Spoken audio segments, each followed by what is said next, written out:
Seni klasik Bali merupakan salah satu khazanah budaya Bali dan menjadi daya tarik wisatawan berkunjung ke Pulau Dewata ini.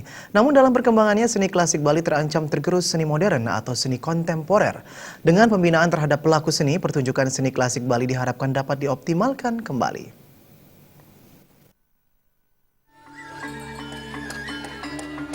Seni salah satu identitas budaya Bali di dunia internasional. Keanekaragaman seni maupun budaya yang dimiliki Bali mampu memikat wisatawan untuk berkunjung ke Pulau Dewata. Namun dewasa ini, perkembangan seni cenderung mengarah menuju seni modern atau seni kontemporer. Muncul kekhawatiran seni klasik Bali lambat laun terpinggirkan.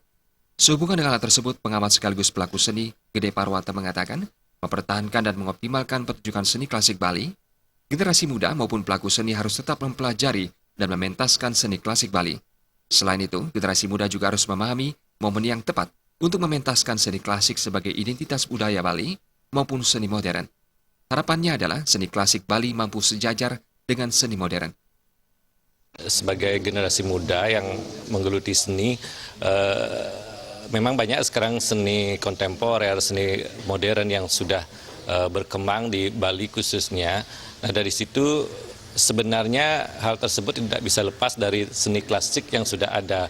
Karena kalau kita belajar tari khususnya, kalau kita tidak bisa, tidak akan bisa berkembang ke tari yang lain, baik modern maupun kontemporer, sebelum kita mempelajari tari klasik itu sendiri. Jadi sudah penting sekali di dalam kita belajar tari, khususnya mengembangkan seni tari.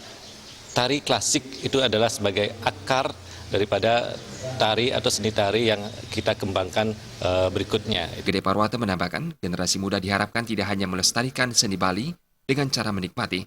Generasi muda juga harus melestarikan seni klasik Bali dengan turut belajar dan mementaskannya dalam wujud ngayah dalam aktivitas keagamaan atau adat. Darta dan Ratna, Bali TV.